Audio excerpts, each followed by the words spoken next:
गावावर रुपेशराव, तुम्हाला मी म्हटलं का वावरात चला म्हणून, तर तुम्ही तर आले नाही म्हटलं. कुठे होते? एवढ्या वेळा सांगितलं तिला रश्मीले तर सांग म्हणून, तर सांगितलं नव्हतं काय तिनं तुम्हाला? नाही नाही, सांगितलं होतं तिनं मला, म्हणे वावरात चाले बोलून राहिले म्हणे, पण माही काही तब्येत बरोबर लागून नाही राहिली होती. आणि माझा इरादा झाला होता गावी जायचा. म्हटलं लय दिवस झाले आता इथं, जातो म्हटलं गावी. तर रश्मी म्हणे थांबा म्हणे 1-2 दिवस म्हणे. आणि तिला म्हटलं चलतं काय, तर तिचं मन नव्हतं चालाले. तर 1-2 दिवस अशी करून राहिली होती. तर म्हटलं आजच्या दिवस थांबून जातो म्हटलं, आणि पाहतो म्हटलं उद्या निघून जातो म्हटलं गावाकडे. आता ऊनही जास्त ऊन राहिली ना आता, आणि तिकडची पाहा लागते ना. दुकान गिकान बंद असेल ना, घरचं दुकान टाकलं होतं तर मालगिल भरला आहे ना त्याच्यात. हो काय, ज्याचा इरादा केला काय तर मग थांबा लागत होतं ना 15 दिवस. थोडंसं काम होतं वावरात, होऊन गेलं असतं तेवढं. रोज रोज गेलो असतो तर. भल्ला हुशार आहे माझा सासरा. भल्लाच हुशार दिसते. म्हणजे काय वावरातलं काम का माझ्या भरोशावर टाकलं आहे काय? 15 दिवस थांबा, कायच्यासाठी थांबा? मला काम करायले वावरात नेऊन राहिले, नुसतं म्हटलं मग जिरून राहिले तिथं. काय म्हणतो मी रुपेशराव? नाही नाही, तिकडचे पाहा लागते ना आता. आता तुम्ही घेऊन जा ना, कोणाला घेऊन जा तुम्ही. आता मला जमत नाही, मला जायला लागते म्हटलं आता अर्जंटमध्ये. बाबा ही आई वाट पाहून राहिली असं ना मग. आता लय दिवस झाले ना इकडे, लय दिवस निघून गेले ना. हो काय, तुमची मर्जी बाबा. मग काय म्हणू शकतो आम्ही आता? हे रश्मी येतो म्हणते काय तो? नाही नाही, ते नाही म्हणून राहिली होती. ते तर राहतो म्हणे. मी म्हटलं राह तुझ्या मन भरेपर्यंत, जेव्हापर्यंत ते मन नाही करत तेव्हापर्यंत राह म्हटलं. हो काय, च्या माय बहीण हे पोट्टीचं काय करावं? नवऱ्याचं म्हटलं अक्कल जागेवर येऊन राहिली, पण हे पोट्टीची नाही येऊन राहिली. हे मंदा जास्त लाडून राहिली असं ना. तिला म्हटलं ना म्या का तिला कामाला जुतव. बात तर जाते ते, बात जाते म्हटलं नवऱ्यासोबत, पण हे मंदा वरवर करते ना. मंदाच्या आहे ना सारा धिंगाणा आहे म्हटलं, सारा धिंगाणा तिच्या आहे ना. बैरश्मी, काय झालं बाबा, काय म्हणून राहिले? काही नाही, मी म्हणून राहिलो का पाहुणे जायचं म्हणून राहिले. जातो म्हणते आता, म्हणते उद्या परवा निघतो म्हणते. तर म्हटलं तू कोणी चालली तर? संग मग चालले पाहिजे होतं. नाही बाबा, सध्या नाही जात मी. सध्या राहतो. जाईन ना मग, जाईन ना. न्याला येईन म्हणते ना ते मला. सध्या राहतो ना मी अजून 15 दिवस, मग चालली जाईन ना बाबा. अहो बाई, संगमंगच झाले पाहिजे होतं ना. माणसासोबतच झाले पाहिजे. मागून जाऊन काय करतो, अजून त्याला बोलवतं काय? तेच आहे तिकडे काम धंदा राहते. आता ते म्हणून राहिले का चालले म्हणून, तर तू चालली जाय तिच्यासोबत. काऊन बाबा, तुम्हाला का मी लय वजवून राहिली काय जराशी आली तर? मग मन आई तर आले. मी नाही जात सध्या 15 दिवस. मी राहतो ना बाबा. आता वहिनी येऊन जाते. वहिनीची तब्येत तर तशी बरीच झाली असं. वहिनी येऊन जाते 1-2 दिवसात. मग राहतो ना बाबा मी इथं 15 दिवस त्याच्यासोबत, वहिनीसोबत. वहिनीसोबत? वहिनी किनी नाही येत आता. वहिनीला म्हटलं आराम सांगितलं डॉक्टरनं. 1 महिना नाही येत ते सध्या. काय 1 महिना? एवढे दिवस काय ते बाबा? मग इकडचं? इकडचं मग आता कायचं टेन्शन आहे? आता तू आहे ना. आता तू तर म्हणून नाही राहिली ना की तुझ्या सासरी जातो म्हणून. तू हाय, मंदा आहे, होऊन जाते ना घरचं. पण ते एकटी पूर्ण घर सांभाळे. तुमचं दोघी जणी आहे. सांभाळा, घर सांभाळा. आणि रुपेशराव, केव्हा निघून राहिले तर तुम्ही? तुमच्या बाबा गिबाचा फोन नाही आला होता काय? नाही, लावतो म्हटलं मी, पण लक्षातूनच निघून गेलं. निघतो ना मी उद्या, पण इथं परवा सकाळी निघून जातो म्हटलं. तिकडचे पाहा लागते ना मामाची. दुकान गिकान आहे, दुकानाचं पाहा लागते. माल भरलाय ना दुकानात. हो काय, एवढ्या दिवसाची आठवण नाही आली तुम्हाला दुकानाची? तुमच्या तोंडून तर मी दुकानाचं नावही नाही ऐकलं. कितीचा माल भरलाय त्याच्यात? लय माल भरलाय काय? हो, लय माल आहे ना, पूर्ण दुकानच भरली आहे. आता ते मालाची विल्हेवाट लावा लागेल ना. असं एखाद्या CID सारखंच प्रश्न करते माझ्या सासरा. असं कहून, तसं कहून, इतकं कहून, तितकं कहून, मागच लागून जाते एकसारखं. रश्मी इकडे बरं. काय झालं बा? काव रश्मी, तुझे बाबा म्हटलं तोंडानं म्हणून राहिले का जाय म्हणून याच्यासोबत, तरी नाहीच करतं. तुला समजून नाही राहिलं काय? ते तुला म्हणून राहिले का जाय म्हणून इथून. त्याला चांगली नाही वाटून राहिलं म्हटलं. तू तरी बेश्रमासारखी राहून राहिली इथं. काही नाही. फालतूच म्हटलं बेइज्जती करायला. चल ना माझ्यासोबत. दोघं जण चाललं जाऊ. कर ना तयारी पटकीनी. परवाच्या दिवशी सकाळी निघून जाऊ आपण. उद्याच्या दिवस राहू इथं. हे पा रुपेशजी, तुम्हाला जायचं असेल ना तर जा. मला काही तुम्ही आग्रह करू नका. मी सध्या काही येत नाही म्हटलं तिथं. आणि तिथं येऊन काय करू सांगा? तुमची आई म्हटलं नुसतं खोट्या नाट्या गोष्टी करते आणि माझ्या मागं लागून जाते फालतूस. काम नाही ना, धंदा नाही. मी येतच नाही म्हटलं तिथं. येत नाही ना मी. नाही आली तर नाही आली राधिका वहिनी. हाय आई म्हटलं. मला काही टेन्शन नाही आहे एवढं. तुम्हाला जायचं आहे तर जा ना तुम्ही. जा, तुमचे आई बाबा आहे, जा तुम्ही तिथं. काय ते तुम्ही आता इथे हे करून राहिले. पण माझ्या मागं नका लागू चल म्हणून. जा तुम्ही. माय बहीण भल्ली तमशेट बायको भेटली. एक नंबरची म्हटलं तमशेट आहे. ऐकतच नाही कोणती गोष्ट, आपलीच लावते पटर. अरे पिंट्या, कुठे गेलता रे? किती वेळचा आला तू, आणि कुठे चालला गेला होता बाहेर? काही नाही हो बाबा, मी तर इथंच बसलो होतो. मित्र भेटले होते की नाही, 2-3 गोष्टी केल्या तर तिथंच बसून गेलो मग गोष्टी करत. असं. आणि एवढ्या गडबडीत कुठे चाललं तर आता? तू तर आरामशीर बसला होता ना तिथं, आता कायची गडबड आली? अरे हो बाबा, ते नाही काय, मला सांगायचंच विसरून गेलो मी आईले. आई कुठं आहे तर? असन ना घरात. काऊन, काय झालं तर? अहो बाबा म्हटलं साहेबांना म्हटलं आमच्या ऑफिसच्या साहेबांना माझं काम पाहून म्हटलं पगार वाढवला तिनं. अरे वा, हे तर लय चांगली गोष्ट झाली. पहिलेच तर म्हटलं तुला चांगल्या पगाराची नोकरी लागली होती, आता प्रमोशन. अरे वा, शब्बास बेटा शब्बास. आशीर्वाद द्या बाबा, असंच काम करून मी मन लावून. अरे माझा आशीर्वाद तर नेहमी तुझ्यासोबतच आहे. हा, कायले काळजी घेतो तू? काय झालं तर मग? अहो बाबा, आज मी पगार वाढवला की नाही साहेबानं, तर म्हटलं सगळं मला पार्टी मागून राहिले होते. तर म्हटलं कडे आता काय करू, पार्टी तर मागून राहिले. आता हॉटेलचंही जेवण खूप होऊन जाते, कॅन्टीनमध्येच भेटते की नाही.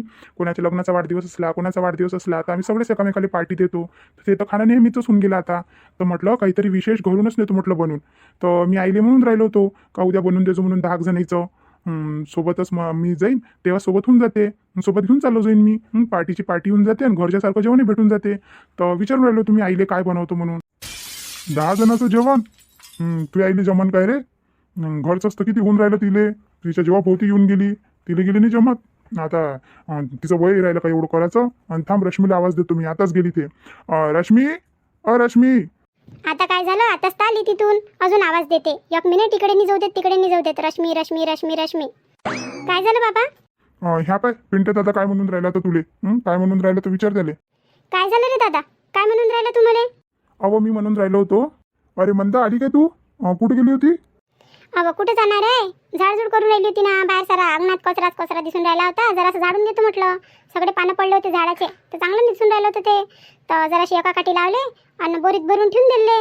तिथंच तर होती मी. कुठं जाणार आहे आता, घरचं तर नाही सरून राहिलं, कुठं जाऊ? पिंट्या, हे पाय ना, तू याई आली, बोलून घे याच्यासोबत. रश्मी इथंच आहे, तू याई इथंच. काय झालं रे पिंट्या, काय म्हणून राहिला होता? काय म्हणून राहिला होता? अहो आई, मी म्हणून राहिलो होतो का म्हटलं माझ्या ऑफिसमध्ये नाही आहे काय. ह्या महिन्यात म्हटलं माझं प्रमोशन झालं, माझ्या पगारीत वाढ झाला म्हटलं. साहेबांना मी पगार वाढवली. अरे वा, हे तर लय चांगली गोष्ट झाली रे पिंट्या. चांगला अशीच तरक्की कर. हा, मन लावून काम कर, अशीच तरक्की होते मग. हो आई हो. अरे वा दादा, आता तर तुझ्या पगारही वाढला. ह्या पगारीचे म्हटलं मला पैसे देजो, 5-10 हजार रुपये. हा, मला तर त्या कपडे नाही घेतले एवढ्या दिवसापासून आली तर. एक ड्रेस नाही घेतला म्हटलं मला, आणि काहीच नाही घेतलं. आता म्हटलं तुझी पगार वाढली ना, आता मला पैसे पाहिजे म्हटलं. मला 5-10 हजार रुपये देजो त्याच्यातले. एवढा मोठा पगार आहे तुले, पहिले तरी कमी होता, आता तर एवढा मोठा पगार आहे. तरी म्हटलं तुझ्या मन नाही करत हा का बहिणीला थोडेसे पैसे देऊन दे म्हणून. मला काय खर्च नाही आहे काय? आता लागन मला पैसे याच्यातले. हवं तर रश्मी, तुला खर्च आहे तर त्या खर्च तुझ्या नवरा उचल.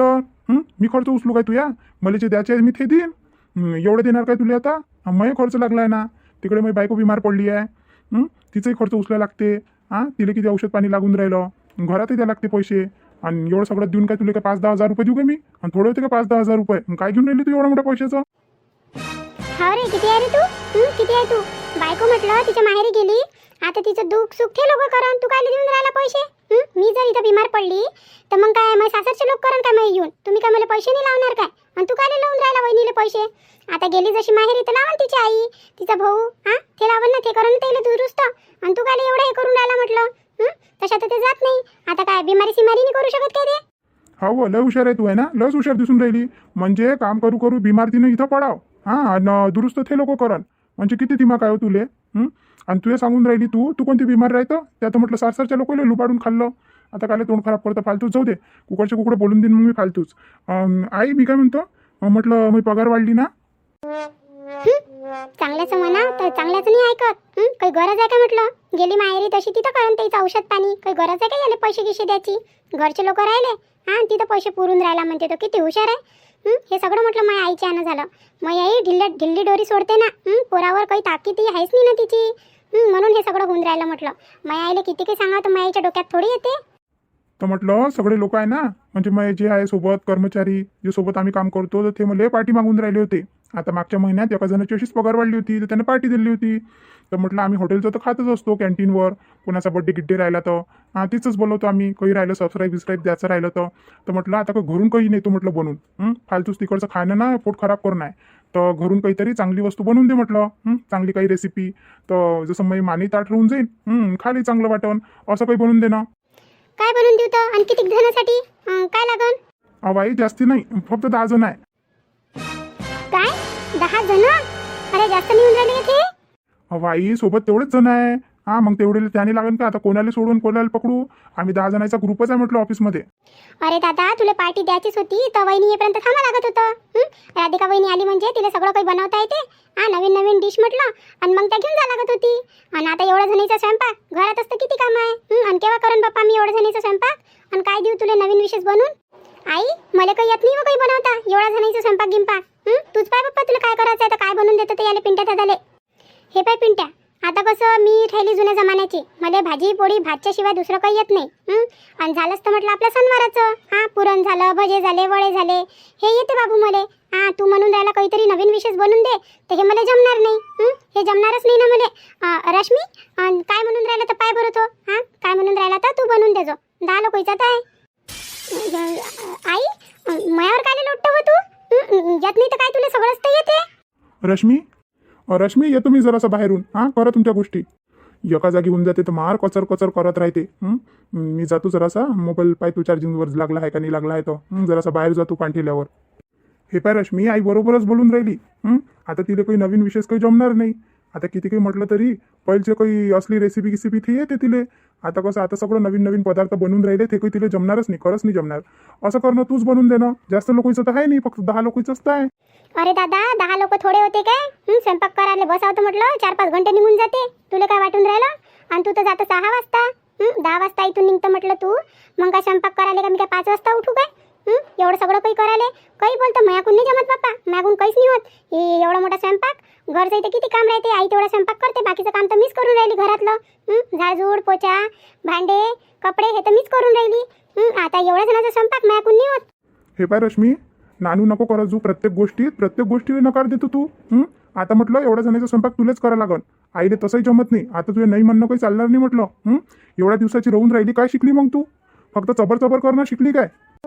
काय बोलून राहिला रे दादा? बरोबरच बोलून राहिलो मी. आता म्हटलं मी डबल काही म्हणणार नाही. आता इतर होऊन राहिली तर इथं तर हातपाय चालवाच लागन. चालवाच लागन ना. ते तर म्हटलं आई होय का स्वयंपाकही ते करून राहिली. जर तिच्या जागेवर मी राहिलो असतो ना तर तुला स्वयंपाकही करायला लावला असता आणि सगळं घरचं कामही करायला लावलं असतं. माझी बायको काय करत नाही का पूर्ण घराचं काम? स्वयंपाकही करते आणि सगळ्या घराचं कामही करते म्हटलं. तरी तिच्या तोंडून कधी नाही ऐकलं मी. आजपर्यंतही नाही ऐकलं. आणि तू आज उद्या करून नाही राहिली तर मी हे करतो करून राहिली तू. आता म्हटलं मी एक शब्दही नाही ऐकणार तू. एक शब्दही नाही. मला उद्या म्हटलं 10 जणीचा स्वयंपाक लागन. आणि म्हटलं मी ते 2-3 बोललो मी तर त्याची पसंत होती का कढाई पनीर आणि लच्छा पराठा बनव म्हणून. काय लच्छा पराठा आणि कढाई पनीर? अरे दादा मला येते तरी काय ते काही बोलतो तू? माझ्या अंगावर लोटून राहिला. मला गेलं नाही यात. हे पाय रश्मी तू दिवसभर मोबाईल पाहतो ना. मग त्या मोबाईलचा काहीतरी उपयोग झालाच पाहिजे ना. आता तुझ्याजवळ रात्रभर आहे म्हटलं. रात्रभराचे किती तास होते? आता म्हटलं तू त्या मोबाईलमध्ये पाय कसं काय बनवा लागते तर. आणि सकाळी मला बनवून देजो आणि चांगलं बनलं पाहिजे. आणि त्याच्यात जर त्या काही केलं ना तर पाय मग. आता इथं राहून राहिली तर कोणत्याही कामाले नाही बस अशीच करून राहिली तू. आणि ऐकून काही जमत नाही. पाय तू मला सकाळी पाहिजे म्हटलं. बरोबर मी निघायच्या वेळेस डबा झाला पाहिजे तयार 10 जणीचा. मी घेऊन जाईन मग तिथं. आजही पोहाच दिला. मग बायको गेली तर कोणाला काही घेणं देणंच नाही आहे. पोह्यानं पोट भरते काय? सारा दिवसभर मग पोट कोरकोर करून राहिलं होतं. नाश्त्याच्या जागी म्हटलं जेवण करायला लागलं आणि तो पोहा सारा वातळला होऊन गेला होता. मला काही माहित नाही ते. आणि मला म्हटलं डबा लागन म्हटलं माझ्या मित्रासाठी. आणि पहा तुमचं काय करायचं आहे तर. पण मला लागन जसं तोंड चालवतं ना तसं हात चालवजो पटापट करजो आणि त्या मोबाईलचाही उपयोग आणजो. काही करायचं म्हणणं तिले पहिलेच म्हणते ते मला येत नाही मला जमत नाही मी करत नाही. सासरी अशीच बोलत असेल ना म्हणून तर त्याच्याही मनातून उतरून गेली. आता तिला करायलाच लावतो तिले. तिनं केलंच पाहिजे नाही तर मी आहे आणि ते आहे. आई पाहिलं का त्या? दादा कसा बोलून राहिला मला किती टच बोलून राहिला. त्याच्या इथे काय जन्म काढायसाठी आली का मी आई? पाय तुझ्या समोर बोलते म्हटलं. आणि म्हटलं पगार वाढली तर म्हटलं पगारीतले म्हटलं मलाही पैसे नाही दिले ना तुलाही नाही दिले. फक्त खर्चासाठी देऊन देते आणि मोकळा होऊन जाते. आणि बायको गेली तिथं तर तिथं देते म्हटलं पैसे. काही गरज आहे का याला द्यायची? आणि तिचा राग इथं काढून राहिला. आई मला जमत नाही ना काय करू मी? हे पाय रश्मी आता म्हटलं तुला शिकाच लागन आणि बनवाच लागन. आता तुझ्या गोवाला रागात आणि तुला माहिती त्याचा राग किती खतरनाक राहते तर. आणि मग तो बोलायला बसला ना म्हटलं तर जवळ यायला नाही पाहिजे. आणि फालतूच कुकडे बोलून देईन म्हटलं. तर सकाळी लवकर उठजो आणि आपल्यासाठी स्वयंपाक करजो आणि त्याच्या डब्याचं काय आहे तर बनवून ठेवून देजो. आणि त्याला म्हणा सगळं सामान गिमान आणून दे म्हणा. पनीर गिनीर काय काय लागते तर काय त्या मोबाईलमध्ये किती काय लागते तर. आणि त्याला सांग एवढं पाहिजे म्हणा. आणून देते मग तो. आई तू अशी बोलून राहिली काय वो? हे पाय रश्मी आता या वयात माझ्याकडून दगदग काही होत नाही.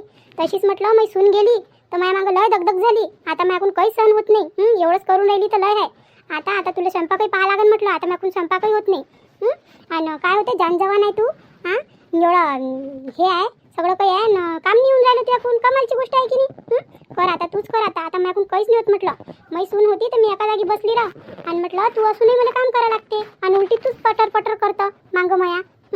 आता म्हटलं आता माझ्याकडून होत नाही हो बाई. काय तू काय करतं तर जा लवकर आणि संध्याकाळचे ताल जोडला आणि त्याला सांग लिस्ट बनवून दे. त्याला काय काय लागते, मसाले गिसाले काय लागते, पनीर गिनीर सगळं काही त्याला सांग. तो आणून देते मग मटेरियल त्याचं. आणि त्या लच्छा पराठ्याला काय लागते तर तेही सांग त्याला. आई आणि हे पाय बे रश्मी, मी तब्येत काही बरोबर वाटून नाही राहिली. मी पाठ लय दुखून राहिली. आता मी जातो जराशी आणि आराम करतो. जरासा ट्यूब लावतो म्हटलं. आणि तूच पाय आता काय तालजोड लावतो तर स्वयंपाकाचे तालजोड तूच लाव आणि भांडे गिंडे काय आहे तर ते तूच पाय. पण त्याच्या अगोदर दिवाबत्ती करून घेजो. ह्या घरातले सगळे टच बोलून चालले मले. आई बोलून गेली, दादा बोलून गेला. पहिले ते बोलून गेले रुपेशजी. फक्त काय मी काय ऐकासाठीच आहे का इथं फालतूस. बाबा पाहिलं का हो तुम्ही? पाहिलं काय? पहा ना कसे बोलून राहिले माझ्यासोबत सगळेजण. बाई काय चुकीचं बोलले ते. काय चुकीचं बोलले. तुला नाही म्हणून तो कोणाला म्हणन मग. तुला नाही म्हणून तो कोणाला म्हणन. तुझ्या जागेवर आधी काही राहिली असती तर तिला म्हटलं असतं, तिनं केलं असतं सगळं काही. आता ते आहे नाही तर मग तुलाच करावं लागेल ना. जाय आईनं जसं सांगितलं तसं कर. जाय देवाजवळ दिवाबत्ती कर आणि मग नंतर संध्याकाळचं काय आहे तर त्याला सुरुवात कर. आणि त्याला पियुषने विचारून देजो कसं काय बनवायचं आहे कसं काय नाही तो. आज खरंच चांगलं वाटलं मला. मंदानीची केरणी घेतली. येऊन राहायला वाटते तिलाही लक्षात येऊन राहिलं कसं काय आहे तो. आता तिच्या जीवावर येऊन राहिली असेल ना. हे तिच्या अंगावर कामं लोटून देऊन राहिली, तिच्या जीवावर येऊन राहिली असेल. कसं काय करावं तो. आतापर्यंत सुनीनं म्हटलं काही करू नाही दिलं. पहिले मोठी पोरगी होती, मोठ्या पोरीनंच केलं सगळं काही. ते गेली तर राधिका आली. ह्या रश्मीलाही करायला नाही भेटलं काही आणि तिलाही नाही भेटलं काही करायला. तिनंच सांभाळून घेतलं घर पूर्णचं पूर्ण. आता येऊन राहिली असेल ना तिच्या जीवावर, म्हणून तिची अक्कल येऊन राहिली जागेवर. म्हणून तिनं केरणी घेतली पोरीची. तर पहा मग आता उद्या काय होते तर नक्की पहा. आता म्हटलं रश्मीच्या अंगावर टाकलं सगळं काम. आता या रश्मी काय करते तर उद्याचा एपिसोड नक्की पहा. नवीन असाल चॅनलवर तर सबस्क्राईब करा, लाईक करा, शेअर करा. भेटू पुढच्या व्हिडिओमध्ये.